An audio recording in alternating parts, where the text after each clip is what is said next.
how to chat with a GitHub code repository, just like you chat with your own documents using the power of Langchain and large language models. That's exactly what we are going to be exploring in today's video. I'll show you a step-by-step process of how to create a Q&A system for the code base that you're working with. Okay, so this is the architecture that we are going to be using. It's very similar to what you probably have seen for systems that are used for chatting with your documents, such as PDF files. But there is one major difference when it comes to context-aware splitting that is needed when you're working with source code. So in this video, we are going to build a system that will let you chat with the Langchain GitHub repo, but you can use the same code example to build a chat system for your own code base. So we will look at a code example, and we will also talk about different aspects which are different than when you're building a Q&A system or documents compared to code. If you are not familiar with this topic, I would recommend you to watch my videos on chatting with your own data. So the main difference when it comes to chatting with your code versus your documents is the strategy that you use for document splitting. Now, Langchain has different splitters when it comes to different programming languages. And the reason is that each programming language has a different syntax. But in general, each top-level function that is present in a file is going to be separated into its own document. And each top-level function that is present in a given code file, for example, a Python file, that is going to be converted into its own document. And any remaining top-level code outside the already loaded functions and classes is loaded into a separate document. And this happens for each file separately.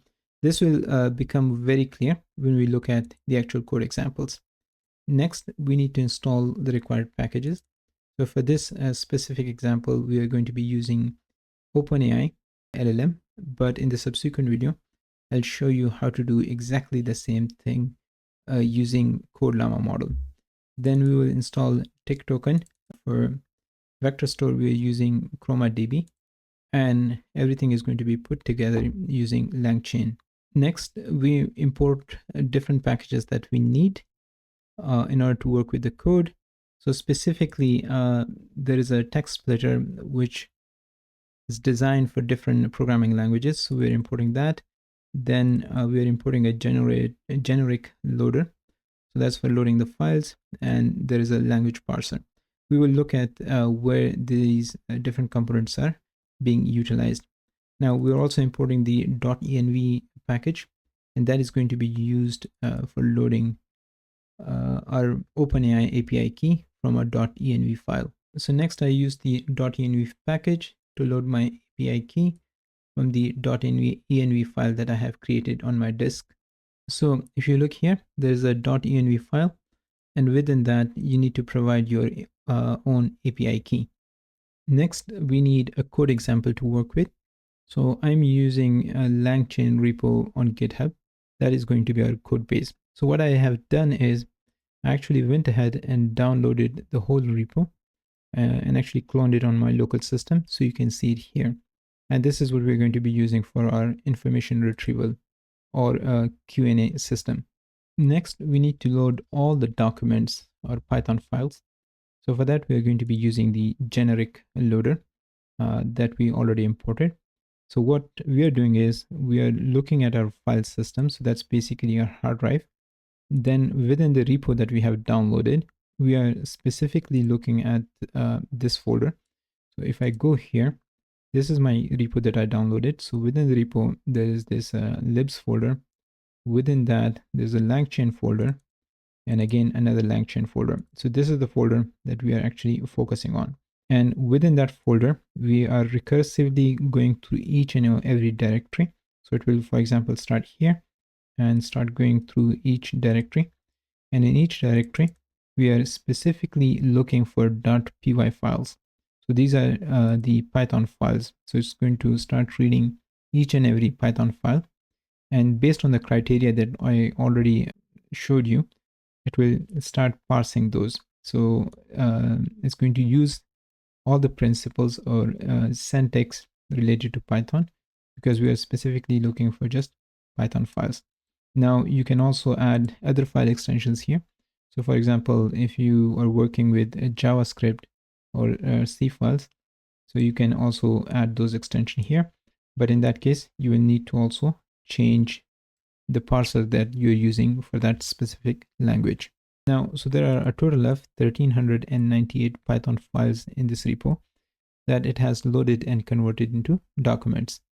Now, one special characteristic of these loaders for programming languages that it also stores the metadata along with the actual code, right? So let's look at how this looks like. So here, I'm simply taking each document and printing its metadata. So if you look here to this example, so you'll notice something. For example, this is a single file which is converted into multiple documents. And if you look at the content type, so it is either a function or a class. And that's what we talked about, that each top level function or a top level class is divided into its own document, right? And then you see the other information in terms of language. We're specifically focusing on Python, right? So a single file can be divided into multiple different documents. That is different than what happens when you read a PDF file. So this is very important to keep in mind when we are working with Python or any other programming language, and we want to do Q&A on top of it. Okay. So once we create these documents, next we need to split them into chunks or subdocuments. So for that, we're going to be using recursive character text splitter, but we're going to be using recursive character text splitter specific to Python. So you have this function called from language. Then you need to pass on the language that you are working with. We are working with Python. Then you need to define the chunk size in characters. So we are using a chunk size of 2000 characters, and we want all to have an overlap as well. So that's set to 200. And using that character text splitter or recursive character text splitter, we're simply dividing our documents that we created into different chunks.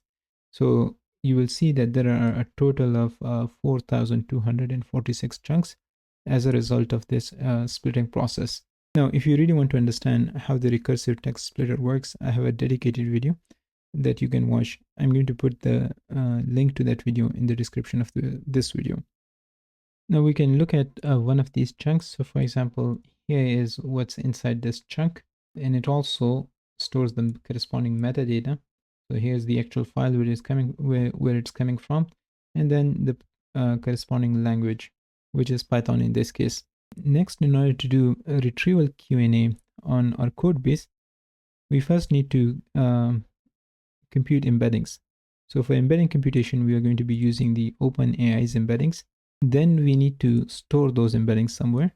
So for that, we are going to be using the Chroma vector store. So here we are creating a vector store object for the Chroma DB. We are passing on our text chunks or documents, and then the OpenAI's embeddings. So for each of these chunks, it will compute the corresponding embeddings and store those in our vector DB. Now, in order to do a vector search on our embeddings using the vector store, we first need to create a retriever object based on our vector DB. And then we need to define the type of search that we're going to be doing, as well as the number of documents that are going to be retrieved when we perform that search. Now, there are quite a few options when it comes to the type of search you can do. So for example, some people use a similarity-based search, but for this specific application, we're going to be using something called maximum marginal relevance. The reason for using MMR is that we don't want all the chunks to be retrieved from the same document. So now this will ensure that the retrieved documents or chunks are not from the exactly same Python file. Rather, it will pick 8 different Python files and find the most appropriate different chunks based on our query. And then this K defines the number of documents or the number of chunks that are going to be retrieved when we do a query. So that completes our initial basic setup. Next, we need to define the conversational retrieval chain. Now, in this case, the LLM that we are using is GPT-4. So we're going to be using Chat OpenAI. We are also adding memory to our Q&A chain. So that's why we're using the conversation summary memory. So basically, it will look at the historical conversation, compute this summary, and add that to a subsequent conversation, right? And for the chain itself, we're using the conversational retrieval chain. We are passing our LLM, passing our retriever, and passing the memory object that we just created. So after this, we are all set to start having conversation with our code base. So let's look at a few examples. So here is an example question. How can I initiate a React agent? Right, so we pass on that query to our Q&A chain that we just created. We get an answer. Just to format this better, I'm just printing the response. So it says to initialize a React agent, you would need the following steps, right? So import the necessary classes and methods, and it gives us the code on how to do that. Then initialize the LLM, right? So it's basically import the OpenAI LLM. Now, then it asks us to initialize Zapier wrapper, and it also provides the corresponding code, right? And then it's telling us to create a toolkit, right? So these are basic steps that you need to perform in order to initialize a React agent. And all the responses are coming from the code base that we provided. It's actually quite amazing to think about it, that you are able to chat or communicate with a code base that you have created. Now, you can also ask multiple questions, and since it has memory component, so it will remember the conversation as well. So for example, here we have 3 different questions, and we ask them sequentially. So for example, the first one is, what is the class hierarchy?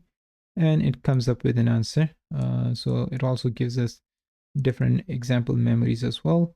And then it looks at the class hierarchy specifically for a chat message history. So here's the answer. Then the second question, so it gives us an answer. And if you if you ask a question which builds on the subsequent question, so it's going to remember the previous conversation. Basically, it will compute the summary of all the previous conversations as a part of the context and generate answer on top of that. Now, this is a simple example of how you can build smart Q&A system over your own code base using Langchain and GPT-4. In a subsequent video, I'm going to show you how to do exactly the same, but using an open source model. And in that case, we're going to be looking at the CodeLlama 13b model. If you found this video helpful, consider liking this video and subscribe to the channel.